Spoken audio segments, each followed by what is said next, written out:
Good morning and welcome to New Hanover County Schools The Morning Show.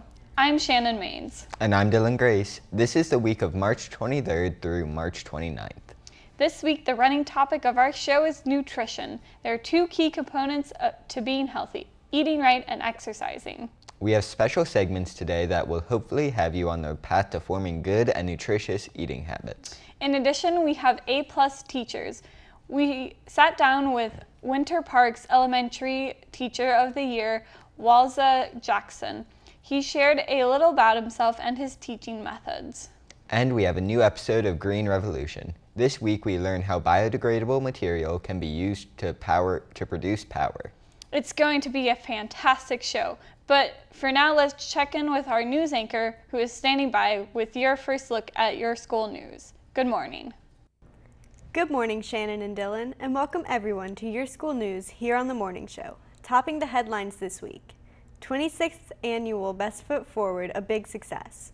Read Across America is one fish, blue fish, red fish success. And Ogden Elementary holds its annual Arts Week celebration. I will have all those stories and more coming up later in the show. We get things going today with a staple here on The Morning Show with a segment we call This Week in History. Our Grand Master of Historical Knowledge has all the headlines from past times and This Week in History, brought to you by Kidsville News.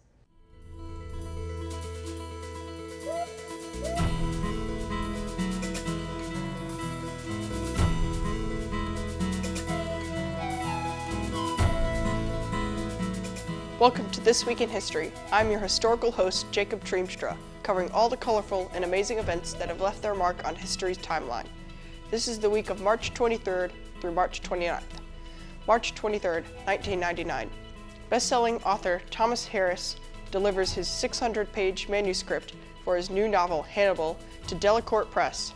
He had promised the book more than 10 years earlier as a part of a two-book contract that paid him a $5.2 million advance. The book was the third novel featuring serial killer and cannibal Hannibal Lecter, who first appeared in Harris's 1981 book, Red Dragon. March 24, 1989. The worst oil spill in U.S. history territory begins when the supertanker Exxon Valdez runs aground on a reef in Prince William Sound in southern Alaska. An estimated 11 million gallons of oil eventually spilled into the water.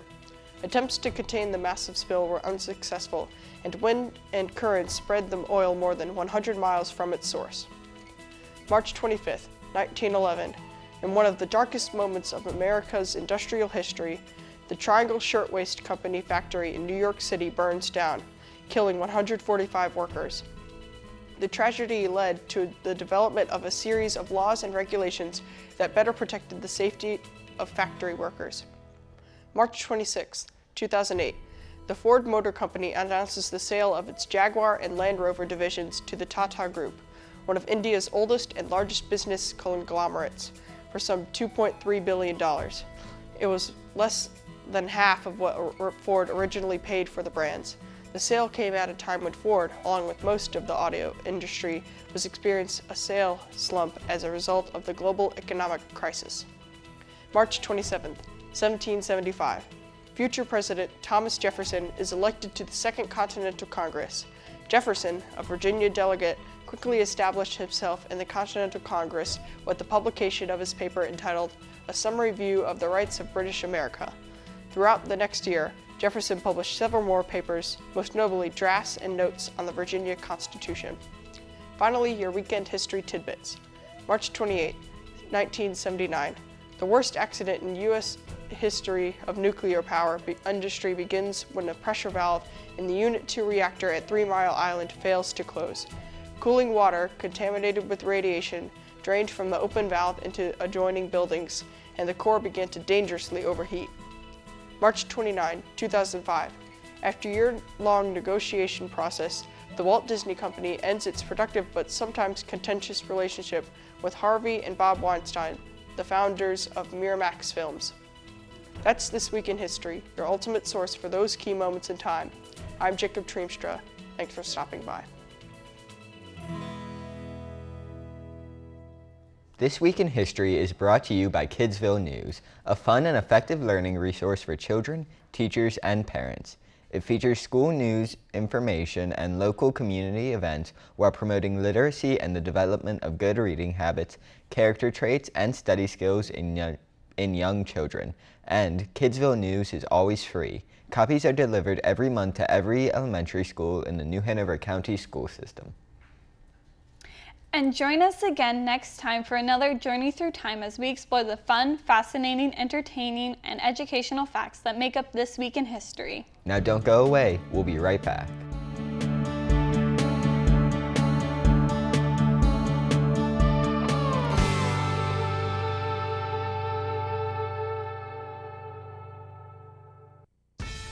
Now it's time for This Week in Bad Stats. Bad stats? Horrible stats. Here goes. 132.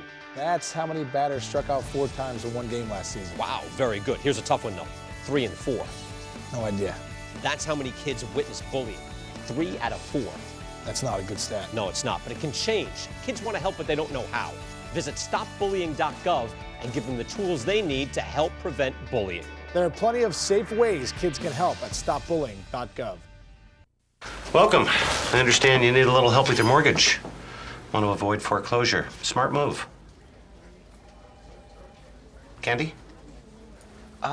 Well, you know, you're in luck. We're experts in this sort of thing. Mortgage, rigmarole, whatnot. Really? Absolutely. And we guarantee results, you know, for a small fee, of course. Such are the benefits of having a professional on your side. Why don't we get a contract? Who wants a contract? Here you go, Pete. Thanks, Betty. Write a toner. Sign it. Come on, sign it. Families around the country every single day, saving homes. We will talk it over with. If you're facing foreclosure, make sure you're talking to the right people. Speak with HUD-approved housing counselors free of charge at 888-995-HOPE. How you doing? My name's Steve. My family's lived in this neighborhood for years. Recently, things got so tight, we had to go to our local food bank for help. I lost a lot of sleep worrying about what the neighbors might think. That is until I saw them there, too. How'd I do, Steve? A little stiff. You could have done a little better. What? Come on. You know, I have an Academy Award. Yeah, but not for playing me. Play a role in ending hunger. Visit feedingamerica.org/hunger and find your local food bank. Welcome back to the morning show. I'm Shannon Maines. And I'm Dylan Grace. Today we dedicate our show to nutrition. We all know eating healthy and getting proper nutrition is an important part of staying healthy and living longer. However, there is so much information out there and so many do's and don'ts, it can be overwhelming. Not to mention, you also have to change eating habits already in place. It can be hard to know what to do and where to begin. To help you get on the right path while keeping things simple, we have a special episode of Food Facts. Getting proper nutrition should start in the morning with breakfast. Here to tell us all about the importance of breakfast, as well as give us a few nutritious yet tasty ideas, is a specialist from the New Hanover County Child Nutrition Office.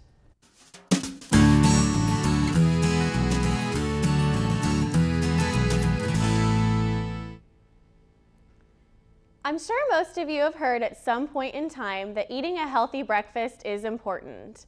I'm Andrea Shingledecker, dietetic intern for New Hanover County Schools Child Nutrition Office, and I am here today to explain to you why the phrase is more than just a cliche. Breakfast really is the most important meal of the day. For many people, the beginning of the day is a fast-paced rush to get ready and out the door to school or work on time. There are a lot of people who don't slow down their mornings and make time for breakfast. And if this describes you, you may be interested to know that you're losing out on a few serious health benefits. Long held as a healthy meal, breakfast is showing in modern studies to be more and more important than ever. And the effect it has on the human body is rapidly gaining more and more attention in the scientific community. Simply by giving your body a good meal to start your day, you can provide yourself with many benefits. Eating breakfast gives you a physical and mental advantage. When you start off your day, your body needs fuel. Think of food as fuel for your body. You wouldn't try to operate a car without gasoline in it as fuel, right? So why would you try to operate your body without food in it to fuel you through the morning? Tangible health benefits of eating breakfast include a boost in concentration, energy, and productivity levels. Eating breakfast will improve your overall nutrition and help reduce the risk of heart disease and regulate cholesterol. Breakfast is also important to the body's metabolism by breaking the fast of sleep time.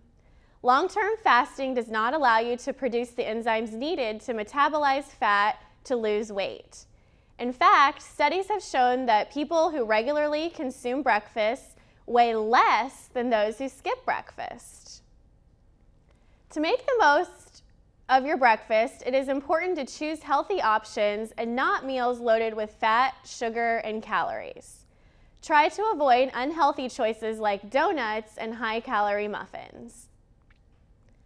There are many healthy options that will start your day off right and give your body the fuel it will need.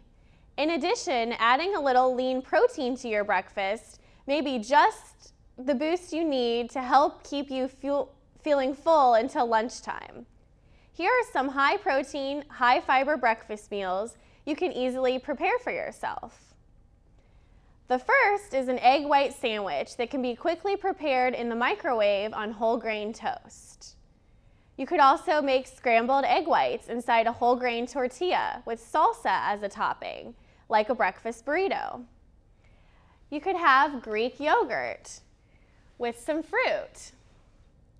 You could have a smoothie made with protein powder and/or Greek yogurt, skim milk, and a few ice cubes with some added fruit. Another option would be oatmeal with vanilla protein powder, cinnamon, and apple slices. This would be great on a cold winter morning. If you're in a real hurry, you could grab a protein bar to eat in the car. There are many brands on the markets nowadays. Just try to choose one that has a low sugar and calorie content. A nutritious breakfast will provide your body with sustainable energy and a good range of vitamins and minerals. A healthy and balanced breakfast makes an important contribution to your daily intake and is important to consume each and every day. I'm Andrea Shingledecker for the New Hanover County Schools Child Nutrition Department. Thanks for watching.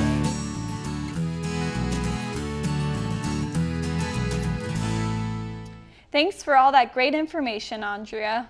Keep in mind, students can always start their day with a healthy breakfast in their school's cafeteria. There's a host of delicious and nutritious items served each week.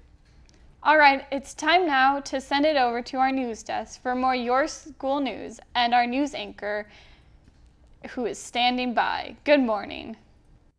Good morning and welcome to Your School News on The Morning Show. I'm Airlie Ward.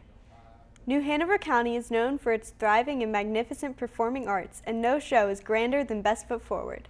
Thousands gather at Brockton Hall for this annual event, and this year was no exception. YSN reporter Bobby Blue was on hand and shares all the excitement with us. Best Foot Forward 2015 was a night to remember. For the 26th year, New Hanover County Schools dazzled audience members with outstanding performances from students of all ages. Over 600 of New Hanover County's brightest and most talented students showcased the curriculum through dance, drama, and music. This year for Best Foot Forward, I did a duet with my friend Bradley Barefoot. We did the song Bop to the Top from High School Musical. We choreographed it ourselves and we had a lot of fun. This year's Best Foot Forward featured music from Disney's Newsies, Radioactive by the Image Dragons, and a tribute to Queen.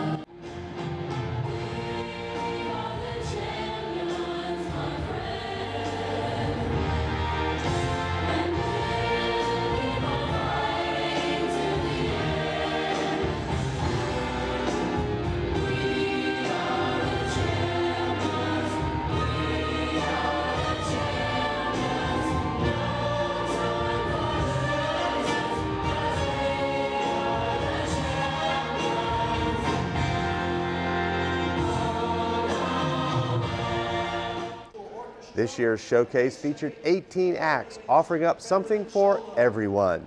There were movie musicals, disco themes, songs of encouragement, and there was even a number that included basketball magic. No matter what the act, it was a great night for all. Some acts brought people closer, some made people smile, and all of them left the crowd wanting more. Best Foot Forward 2015 was not just a night for the audience, it was also one for the performers. We started a couple months ago, and we just practiced at our stage at Minnie Evans. And we even watched a couple of clips from Star Wars, just kind of like get into the mood. And Kayla over here, she made the choreography, and we just kind of went from there. Like, we practiced like in a routine, like we practiced like 2.5 weeks.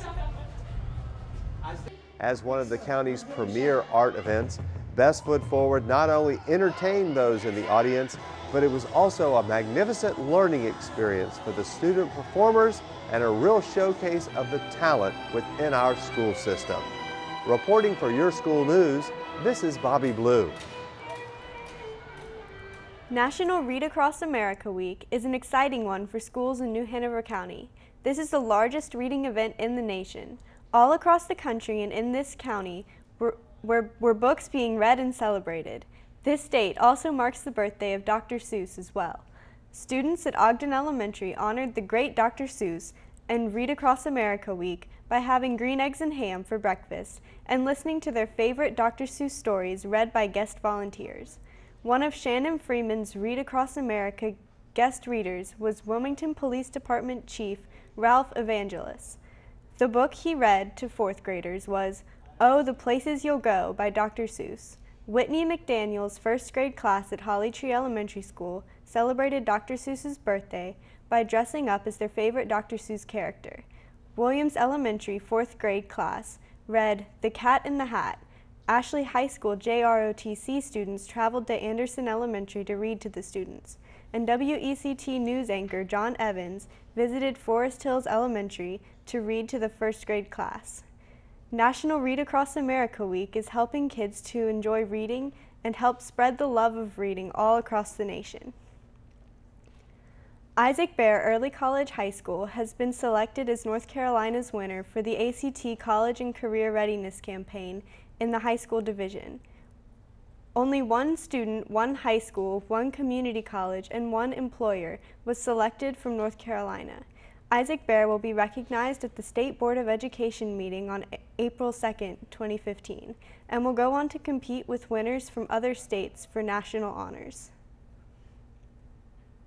We're so proud of our students, our staff, and our school family for this recognition. Our students work very hard to be college ready, and our staff holds them to very high standards.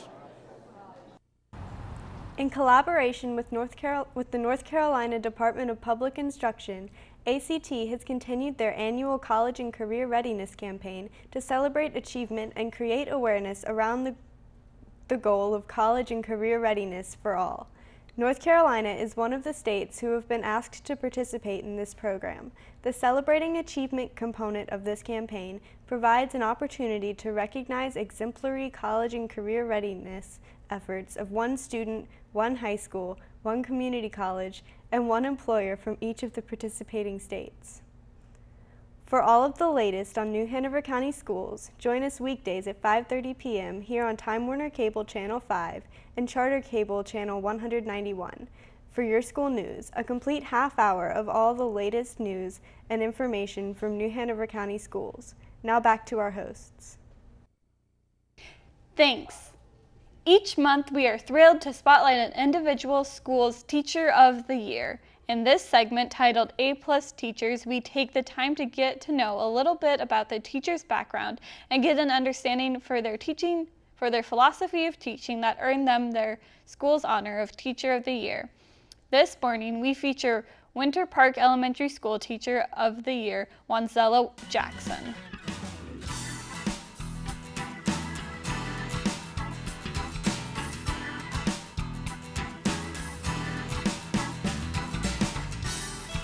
My philosophy towards teaching is that PE should teach the whole child. For a long time, physical education has only geared towards kids that were more athletic, and the kids that did not gravitate towards athletics tend to abandon physical education and physical activity in adulthood.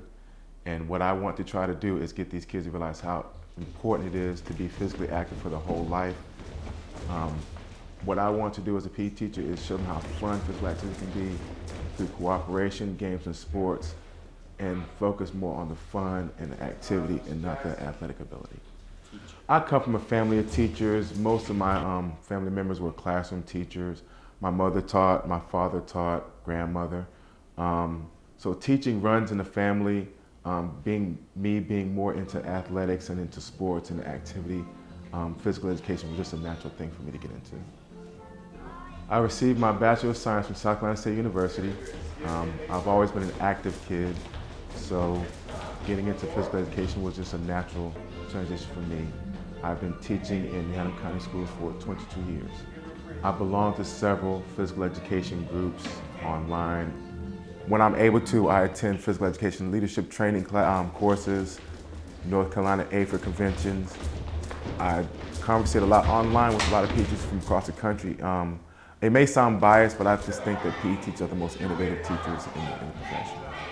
I periodically send home activities that parents can do with their kids. Our kids are to the point now they can do everything sitting down in front of a computer. And what I like to do is like to send home different ideas and activities that parents can do with their kids to get them up and get them moving. And what I would like to do is have a fitness night here at school to where the parents can come and actually do the physical activities with their kids here at school. Well, one thing I do have an MP3 player that I use to play kid-friendly music to get the kids moving. That tends to get them more excited and more wanting to do the activity. On rainy days, because unfortunately we don't have a gymnasium here, we do YouTube and do the Dance Revolution dances online, where the kids just kind of go with what's going on the screen and they do the dances.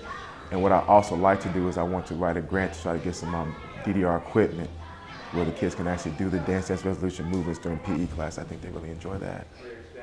Several years ago, one of my other schools, we had a basics of bicycle training program where I wrote a grant. We were able to purchase 10 bikes. We let the kids ride bikes to school. We taught them about bicycle safety, what to do in certain situations on a bicycle. Being that cycling is very popular and it's good physical activity, we just thought it was important to also teach the safety components of bicycling, like wearing a helmet, when they should stop, when they should turn, and riding safely in neighborhoods. And we thought that was a really good program. I would love to do it here, we just don't have the space for it. But it's one of my favorite programs I've ever done.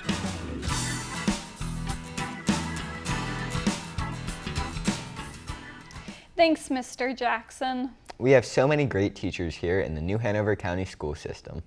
Yes, we do, and we'll feature more of these wonderful teachers each month here on The Morning Show. Now don't go away. This rip-roaring edition of The Morning Show will continue right after this break. But before we go, we have our trivia question of the day.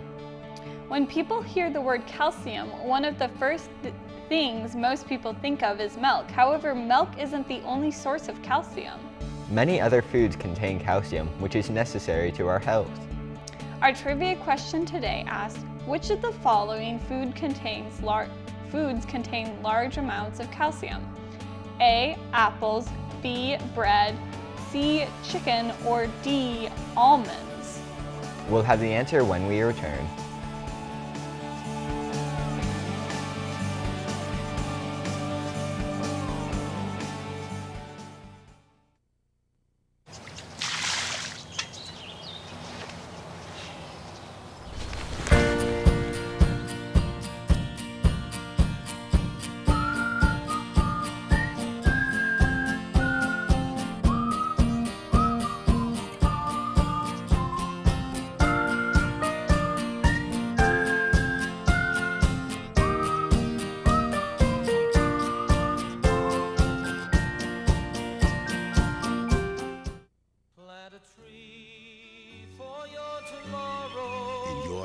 You have the power to change our world. You can improve the environment, help your community, and build a better tomorrow. You can plant a tree. I can make a difference. the Arbor Day Foundation can show you how to make a difference too. Taste the breezes, life inside you. Make a promise to the earth.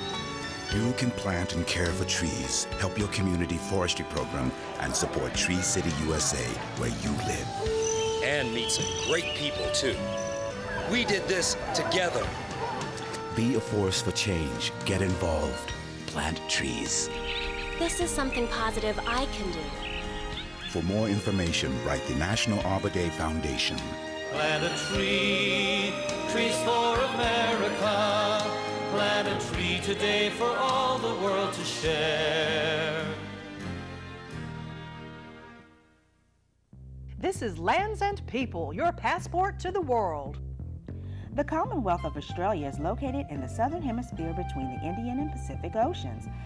Australia's capital is Canberra, and the country's 3 major languages are English, Aboriginal languages, and Chinese. Industries include mining, food processing, and steel production. Australia is also the only continent occupied solely by one nation. This has been Lands and People, your passport to the world. Welcome back to the morning show. I'm Shannon Maines and my co-host is Dylan Grace. Nutrition takes center stage on our show today, and before the break we asked our trivia question, which was about calcium. The trivia question asks, which of the following foods contains large amounts of calcium?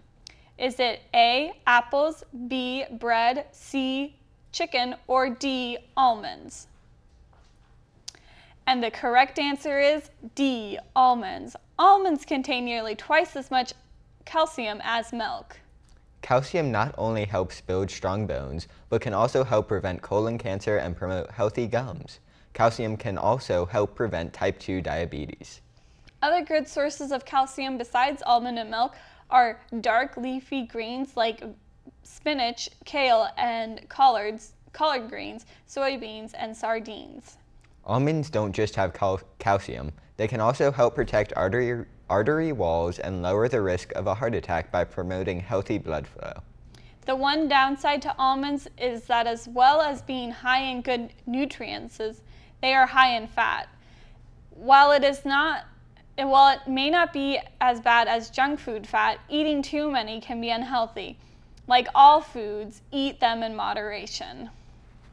Shifting gears, now we feature an edition of the award-winning Green Revolution. This series takes a look at the new ways science and technology can provide the necessary foundation for our future in a world powered by clean energy. In today's episode, Lisa Von Pay of the National Science Foundation talks to Bruce Logan, an environmental engineer at Penn State University. He studies bioenergy technologies related to water treatment. Virtually any biodegradable material can be used to produce power, and they tell us how.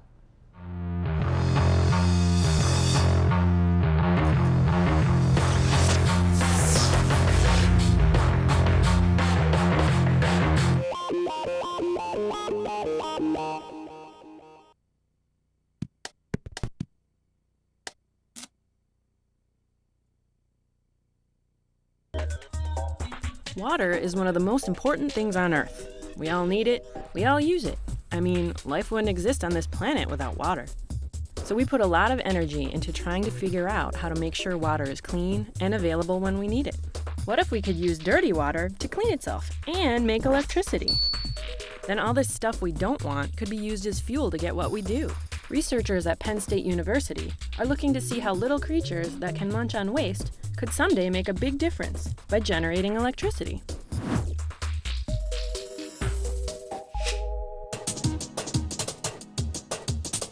One of the main technologies that we study is what's called a microbial fuel cell. And this is just simply a box that we put water into, and bacteria, they're not special bacteria, but they have a special property. They can chew up organic matter and release electrons to electrodes. Organic matter can be a whole lot of different things, including, well, you get the idea. The bacteria in the fuel cell like to munch on this stuff, and as a normal part of their metabolism, they move electrons around. The tricky part is getting them to move electrons where we want them.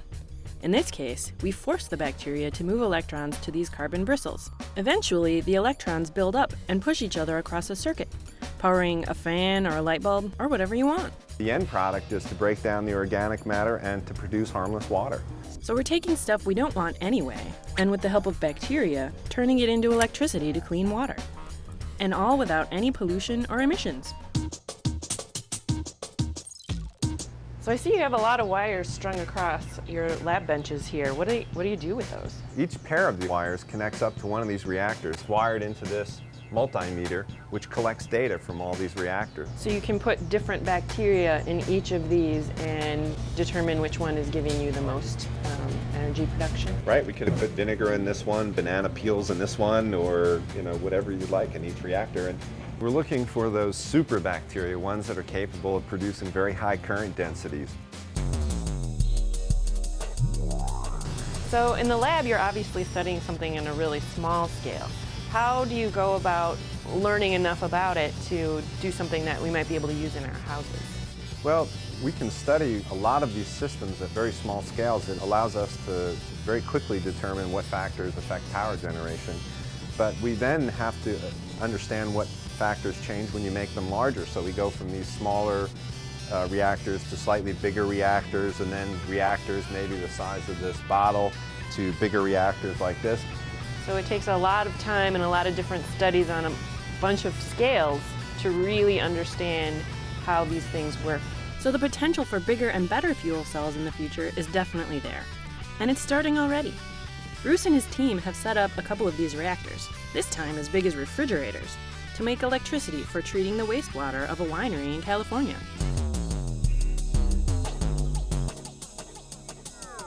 And it's not just researchers in big laboratories. Just about anybody can make a microbial fuel cell. There are lots of tutorials and instructions online, and people are building them right now for science projects or school assignments, or just because they want to know how they work. This kind of simple, inexpensive fuel cell can be built anywhere, including places that don't usually have access to electricity. And we're hoping that this is the kind of device that would allow developing nations to have access to clean water and to treat wastewater, but at the same time producing electricity, and that could be used for lighting, or it could be used to charge cell phones, or just about anything. Water treatment uses a huge amount of the world's energy. If we could use microbial fuel cells to power the process, we wouldn't have to rely on other sources for the energy. The National Science Foundation funds people like Bruce, so they can think of new ways to use what we know about the world to help solve our problems. Because sometimes small things can lead to really big ideas. I've always wanted to do this.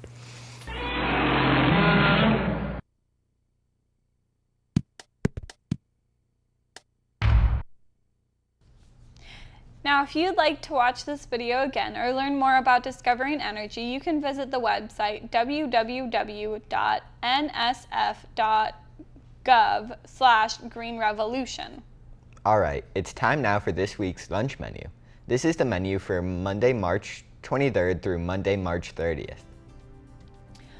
On Monday, March 23rd, make haste to the lunch line for chicken Alfredo with a breadstick, French bread pizza, or a deluxe chicken sandwich. Don't leave the lunch line until you have heaped on garden peas, glazed sweet potatoes, garden salad, or delicious mixed fruit. Then, on Tuesday, March 24th, have a nice school-cooked meal of spaghetti and meatballs with a breadstick, a chicken cheesesteak, or a cheeseburger. To wrap up the meal, there are lima beans, a garden salad, and fresh fruit. On Wednesday, March 25th, have a fantastically good time at lunch and enjoy either barbecue chicken with a biscuit, cheesy breadsticks, or popcorn chicken with a roll. Along with those tasty treats, enjoy pasta salad, a sweet potato, a garden salad, and diced peaches.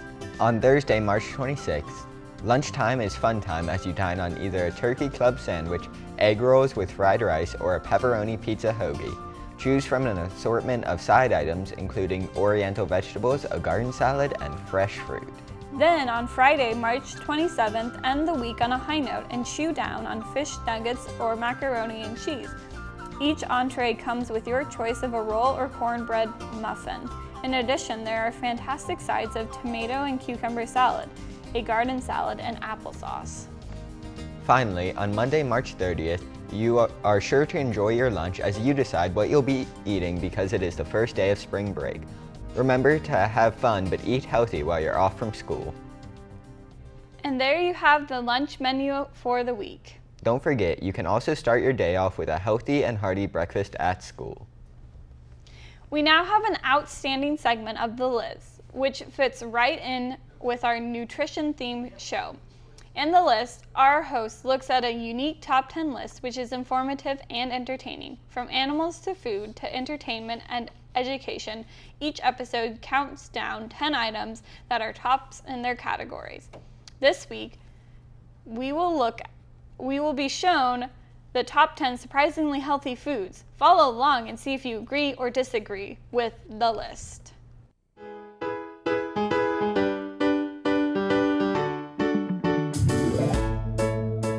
Welcome to another exciting edition of The List. I'm your host, Jamie Stafford.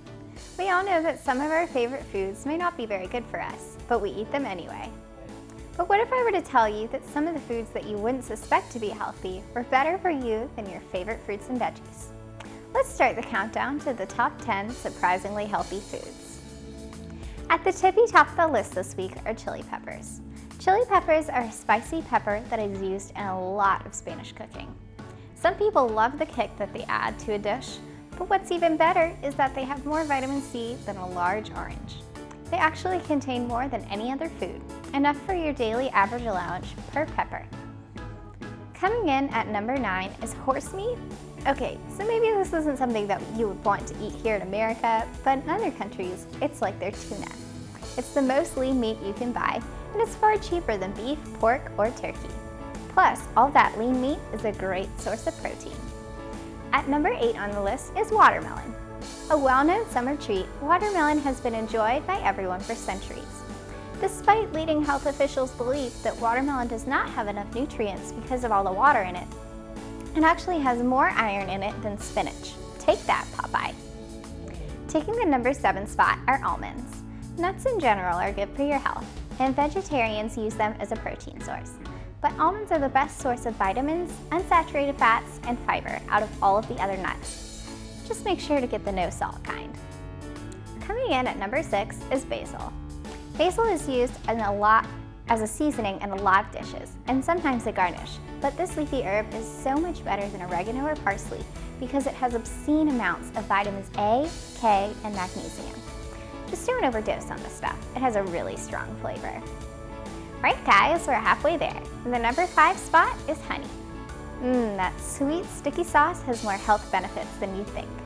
Honey almost never expires. It's used to cure sore throats, burn wounds, and even a case of the not sweet enough cup of green tea. Okay, so you've probably never heard of number 4, but yeast extract is so good for you.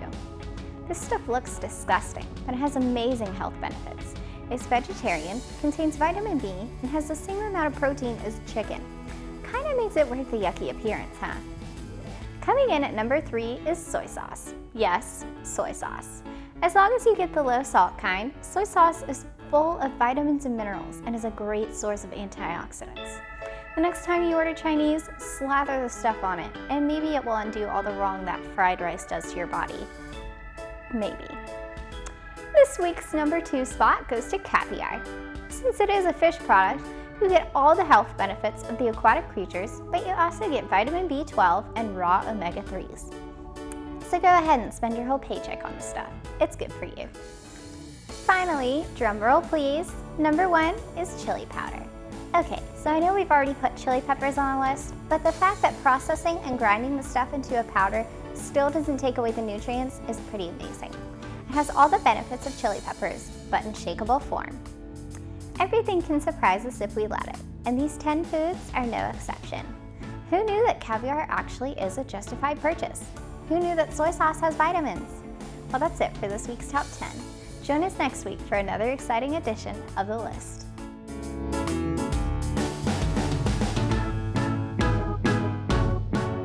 Thanks, Jamie. That was a great list. Who knew chili powder would be number 1 and so healthy? I know. I'm also glad watermelon made the list. I love it. It is delicious. Now, as we head into break, here is our feature on an important philosopher. This week, we look at Jean-Jacques Rousseau.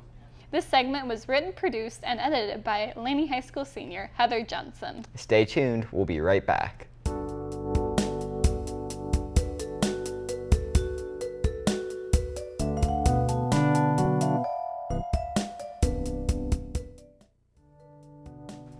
Jean-Jacques Rousseau was a Genevan philosopher, writer, and even a composer. He was born in 1712 to a clockmaker in the Age of Enlightenment. Rousseau is considered a very important part of the French Enlightenment, influencing the French Revolution, and is thought to have developed modern political, sociological, and educational thought.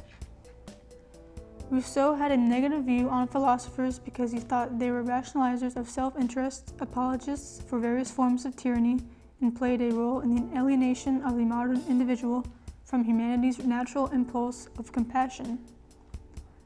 Rousseau's appreciation of the wonders of nature and his stress on the importance of feeling and emotion made him an important influence on the Romantic movement. In Rousseau's book, The Social Contract, he says, "Man was born free and he is everywhere in chains." This quote says that he believed we were born in a natural state of goodness and society makes us evil. Society's evils corrupt us. Also covered in his book was the idea of the general will. This represented Rousseau's idea of the common good. He felt all citizens should have a commitment to the general good. He thought this way of living promoted liberty and equality. He was suspicious of art and science, stating that it ruined friendships. He argued that the advancement of art and science had not been beneficial to mankind. He stated that the progress of knowledge had made governments more powerful and crushed individual liberty. Jean-Jacques Rousseau pushed the normal ways of thinking and living, and for that he was a dramatic thinker but a revolutionary philosopher still being praised and idolized by people today. What state am I? Over 80% of my state are covered by forest. The purple finch is my state bird. My nickname is the Granite State. Do you know who I am? If you've guessed New Hampshire, you're right. I received statehood in 1788. This United States factoid has been brought to you by New Hanover County Schools on the Learning Network of the Cape Fear.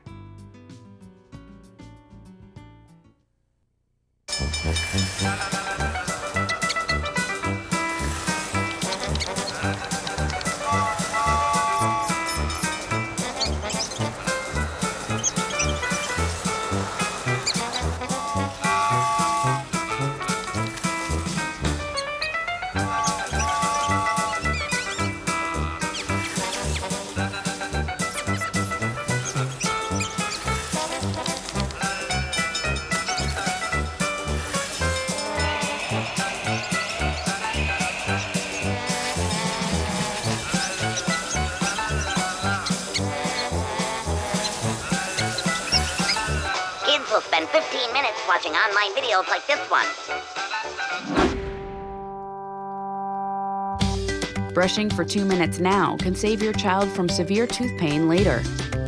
2 minutes, twice a day. They have the time.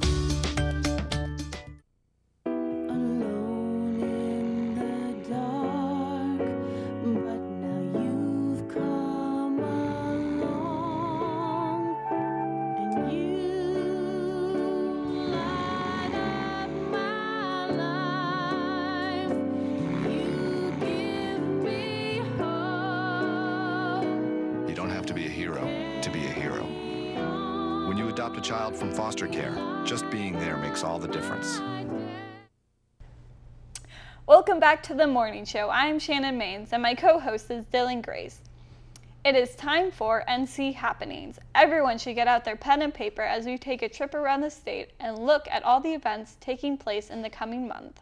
Whether you're looking for adventure or relaxation, mountains or beaches, the rhythm of city life or the tranquility of nature, there is something happening for everyone here in North Carolina. Date, April 1st. Place, Bergen Creek Falls. Event, Slick Rock. Wilderness Hike Series. Join the April Fool's Day hike put on by the partners of Joel Kimler as they surprise both novice and expert hikers by taking them on a hike to a secret spot. The hike is designed to help promote health, local tourism, and enjoying the great outdoors. The admission is free and open to all. If you have any questions, please call 828-479-3855 or send an email to hikes at Joyce Kimler, slickrock.org. Date April 4th through 6th. Place Ashboro. Event Ashboro Zoo Eggstravaganza. Watch as the animals at Ashboro Zoo hunt through their enclosures for hidden Easter eggs with surprises inside. While you're there, join in the close encounters and get up close and personal with the zoo's animals. Admission is $18 for adults and $14 for kids. If you have any questions, please call 800-488-0444. Date April 8th through the 12th. Place Wilmington. Event 68th Annual North Carolina Azalea Festival. Celebrate the rich culture and history of Wilmington during a 5-day celebration that takes over the city. The celebrations include a parade, a 5K and a 10K fun walk, a street fair, circus, concerts, pageantry, and all that is Southern.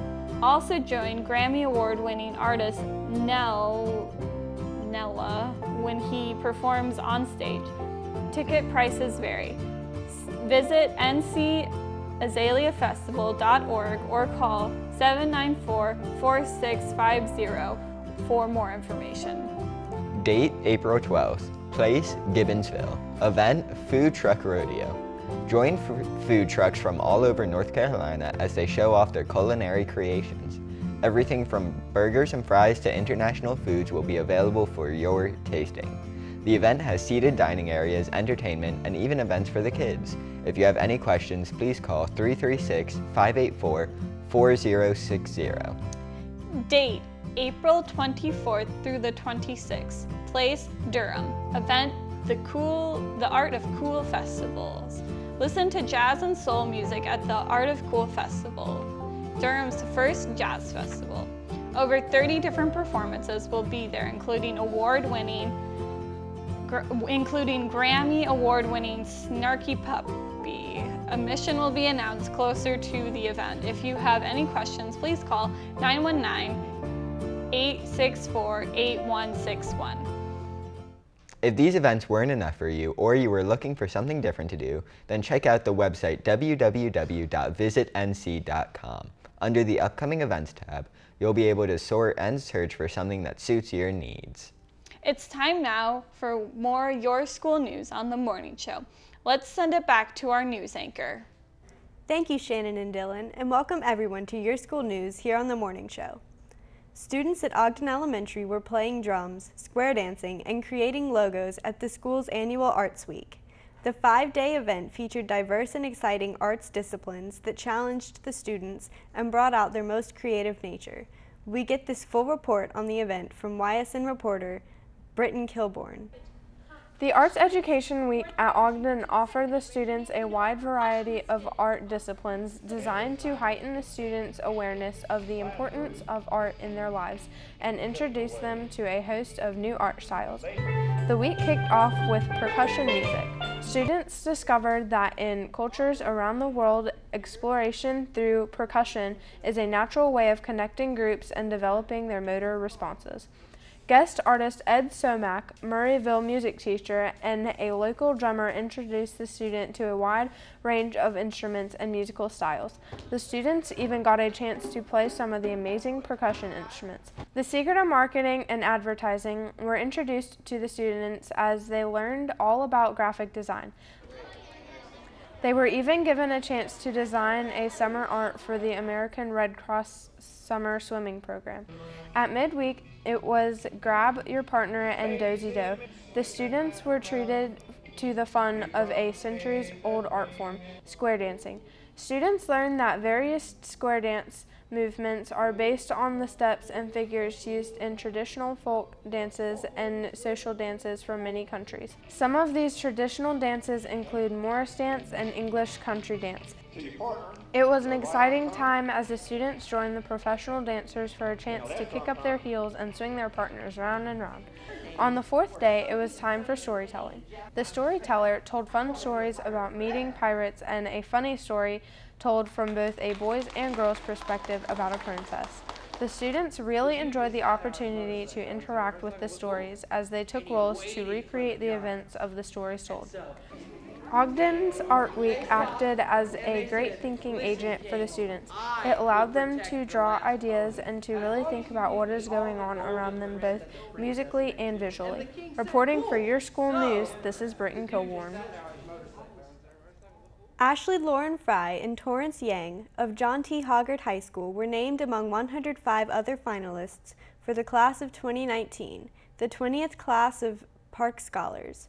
The two, along with their families, visited the NC State campus last month to participate in final selection activities. The Park Scholarships program brings exceptional students to NC State University based on outstanding accomplishments and potential in scholarship, leadership, service, and character. The program develops and supports Park Scholars in these areas, preparing them for lifelong contributions to the campus, state, nation, and world. The scholarship includes tuition and fees, room and board, enrichment activities, and additional expenses. At Castle Hayne Elementary, students under the direction of art teacher Riley Woods have undertaken the painting of their very first school wall mural. Prior to the project beginning, the students learned all about mural painting and the planning required to prepare such a large art project. Ms. Woods explained to the students that a mural is any piece of artwork painted or applied directly on a wall, ceiling, or other large permanent surface. A distinguishing characteristic of mural painting is that the architectural elements of the given space are harmoniously incorporated into the picture. The kindergartners drew their own self-portraits, and I just thought they were too adorable not to show in life-size form, so I put them up on the wall, and then I just wanted the students to be represented in the mural, so I figured the cutest way to do that would be with the kindergartners' portraits, and then I'm having older kids help me fill them in so that they can be involved in the mural too. Students were thrilled to get to work on the project. Many could not believe that they would ever be encouraged to paint on the school walls, while others were focused to make sure the mural was good enough to stand the test of time. Painted murals are engaging school projects. Students learn to research, draw, enlarge their drawings, and paint on a large scale. Murals add colorful decorations and positive stories to the walls of schools. That's all for now. To watch this week's edition of Your School News online, visit the school system's website at www.nhcs.net and click on the NHCS TV logo on the home page. Now back over to Shannon and Dylan. Thanks, Arilee. For many, many years, various versions of tic-tac-toe have been played here on The Morning Show. And today we are adding a new addition, nutrition tic-tac-toe. I love tic-tac-toe. Well, let the game begin. Let's send it back over to Arilee, who will explain the rules. The rules are simple. I will ask a nutrition-related question. If you get it right, you can mark the board in an open spot of your choosing. The questions will rotate back and forth. If we run out of questions or tie, the person with the most marks on the board wins. Shannon, you will mark the board with X's, and Dylan, you will mark the board with O's. I flipped a coin before the show, and Shannon, you get to go first. It's only because I'm hosting. All right. Shannon, true or false? Getting adequate protein, vitamins, and minerals from food can keep you from taking sick days and missing out on daily lessons. True? That's correct. Dang it. Okay, I'm gonna put my X in the top left-hand corner. It's an odd starting spot. I'm not good at tic-tac-toe. Okay, Dylan, true or false? Eating a complete breakfast is linked to working more quickly and efficiently on exams. I'd say true. That's correct. These questions are really easy. I have a feeling that they're going to be true. I want to put it in the middle. There we go. Okay, Shannon, according to the United States Department of Agriculture, the recommended daily intake of fruit for both men and women ages 19 through 30 is 2 cups. Which of the following does not count as 1 cup of fruit? Oh. A, 1 large apple, B, 1 medium grapefruit, Or C, about 8 large strawberries? I'm gonna go with B. That is not correct. The correct answer was A, 1 large apple. I would have guessed B. Yeah, I was going on size. Okay. How many ounces of grains is recommended daily for women and men ages 19 through 30 years old who get less than 30 minutes per day of moderate physical activity beyond normal daily activities? Is it A, 4 ounces for women, 6 ounces for men, B, 6 ounces for women, 8 ounces for men, or C, 6 ounces for women, 10 ounces for men? Is it B? That's correct. Yes. I'll go upper right. Man, the way that she said 30 minutes of physical activity. That's a very specific group of people. That's not, this that doesn't sound age, bad. Like 30 minutes, I think 30 minutes is an accomplishment. Okay, Shannon, this vegetable, nicknamed ladyfinger, has many health benefits and is a rich source of dietary fiber, vitamin A, folates, vitamin C, and vitamin K. Is it A, okra, B, asparagus, or C, broccoli? Oh, I'm thinking B. Is it B? It's not B. Is it okra? Yes, it was okra. Dang it. I wasn't paying attention to that question. Because ladies' fingers would not be like broccoli. Okay, Dylan. That'd be a weird finger. This is the world's most expensive spice and is made from dried stamens of crocus flowers. I think I know this. Is it A, chili, B, saffron, or C, black pepper? B, saffron? That is correct. Yes. I mean, I can end it now. The lower left-hand corner. Tic-tac-toe. I put literally one X on there. All right, and our game winner is Dylan, the nutrition expert. Congratulations. Oh, good game. That was fun. Well, that does it for this edition of The Morning Show. Remember, for the best TV of all each and every day, keep it tuned right here for New Hanover County School News on the Learning Network of the Cape Fear. Have a great day. And a wonderful week.